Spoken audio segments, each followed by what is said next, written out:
그러므로 남을 판단하는 사람아, 누구를 막론하고 내가 핑계하지 못할 것은 남을 판단하는 것으로 내가 너를 정죄함이니 판단하는 내가 같은 일을 행함이니라.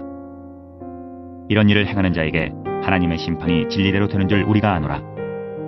이런 일을 행하는 자를 판단하고도 같은 일을 행하는 사람아, 내가 하나님의 심판을 피할 줄로 생각하느냐?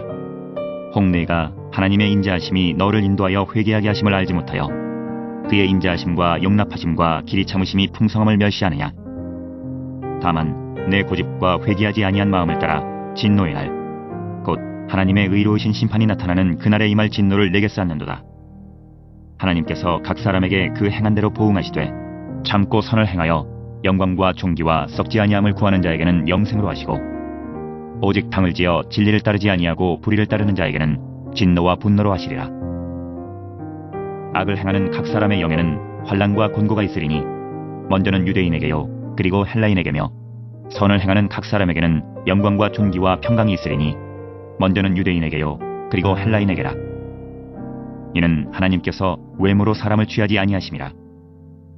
무릇 율법 없이 범죄한 자는 또한 율법 없이 망하고, 무릇 율법이 있고 범죄한 자는 율법으로 말미암아 심판을 받으리라. 하나님 앞에서는 율법을 듣는 자가 의인이 아니요 오직 율법을 행하는 자라야 의롭다 하심을 얻으리니, 율법 없는 이방인이 본성으로 율법의 일을 행할 때에는 이 사람은 율법이 없어도 자기가 자기에게 율법이 되나니, 이런 이들은 그 양심이 증거가 되어 그 생각들이 서로 혹은 고발하며 혹은 변명하여 그 마음에 새긴 율법의 행위를 나타내느니라. 곧 나의 복음에 이른 바와 같이 하나님이 예수 그리스도로 말미암아 사람들의 은밀한 것을 심판하시는 그날이라. 할렐루야. 5월 29일 월요일 로마서 2장 1절로 16절입니다. 남을 판단하기만 하고 회개하지 않는 자에게 그 행한 대로 심판하실 것입니다. 율법 있는 유대인과 율법 없는 이방인에게 모두 해당됩니다.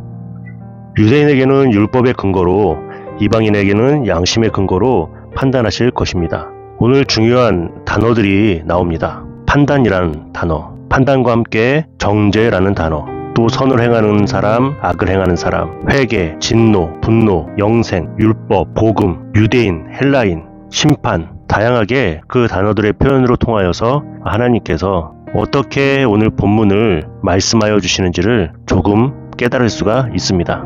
1절 보시면 그러므로 남을 판단하는 사람아 라고 했습니다. 저 여러분이 잘 알아야 될 것이 무엇이냐면, 판단이라는 것, 또 정죄와 심판, 이 모든 것은요 하나님께서만이 유일하게 하실 수 있는 것입니다. 왜냐하면 하나님께서 이 모든 만물과 사람을 창조해 주셨기 때문에 그래요. 그런데 왜 자꾸만 사람들이 남을 판단하는가? 스스로가 판단받을 만한 자리에 있어야 되는 사람인데 자꾸 판단하는 그 위치, 심판하는 그 위치, 정죄하는 그 위치에 가 있는가? 그것이 우리의 악함이라는 사실이죠. 본문 속에서는 유대인과 이방인을 포함한 사람들을 말하고 있습니다.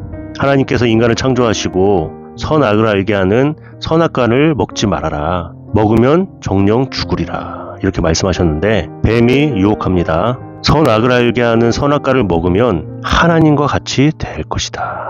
하나님같이 된다는 사실은 무엇입니까? 본인이 판단받을 만한 그 위치에서 있는 것이 아니라 판단하고 심판하고 진노하고 선택하고 정죄하고 다스리고 바로 하나님께서 하시는 그 위치로 올라간다는 거예요. 이것만큼 악한 것이 어디 있겠어요. 범죄함을 통하여서 사람들은 계속적으로 남을 판단하는 자리에 있게 됐다는 거예요. 하나님께서 가장 싫어하시는 것이죠. 이런 일을 행하는 자를 판단하고도 같은 일을 행하는 사람아, 내가 하나님의 심판을 피할 줄로 생각하느냐. 5절 마지막에서는 다만 내 고집과 회개하지 아니하는 마음을 따라 진노의 날, 곧 하나님의 의로우신 심판이 나타나는 그날에 임할 진노를 내게 쌓는도다. 이렇게까지 말씀하고 계십니다. 하나님의 은혜에 차별이 없듯이요, 하나님의 심판에도 차별이 없는 거예요. 어떻게 사람이 하나님의 위치로 심판자의 자리에 앉을 수 있겠습니까? 하나님을 무시하고 남을 판단할 수가 있겠습니까? 그래서 6절부터 보시면 하나님께서 각 사람에게 그 행한 대로 보응하시되 참고 선을 행하여 영광과 존귀와 썩지 아니함을 구하는 자에게는 영생으로, 오직 당을 지어 진리를 따르지 아니하고 불의를 따르는 자에게는 진노와 분노로, 선을 행하는 사람에게는 영광과 존귀와 평강, 악을 행하는 사람에게는 환난과 공고. 그런데 먼저는 유대인에게요, 그리고 헬라인에게다. 다시 말해서 하나님의 심판에도 차별이 없음을 말씀하고 계십니다. 하나님은 자신의 뜻을 알아듣도록 알리셨어요. 믿을 수 있는 그 길을 열어주셨다는 사실이죠. 무턱대고 하나님께서는 심판하시는 분이 아니시고 그 사람들이 행한 대로 보응하신다라고 말씀을 하고 계십니다. 그렇기 때문에 회개를 해야 된다는 거예요. 우리 주변에서도 하나님께서 하나님을 알만한 지식과 또한 상황들과 환경을 열어주셨는데도 믿지 않고 고집부리는 사람들이 있습니다. 말씀으로 하나님 본인 자체를 드러내실 때 주 앞에 돌아올 필요가 있겠죠. 저는 오늘 5절 말씀, 다만 내 고집과 회개하지 아니하는 마음을 따라 진노의 날 곧 하나님의 의로우신 심판이 나타나는 그날에 이 말 진노를 내게 쌓는도다. 이 말씀이 많이 다가옵니다. 고집과 회개하지 아니하는 마음.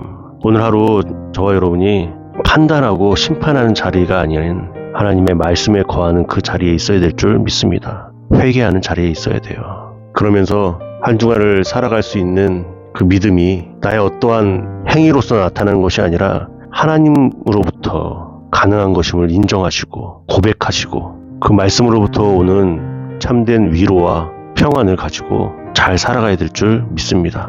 선을 행하는 사람에게는 영광과 존귀와 평강이 있습니다. 힘내시고 화이팅 하시는 귀한 하루가 되시길 주님의 이름으로 축복합니다. 구독, 좋아요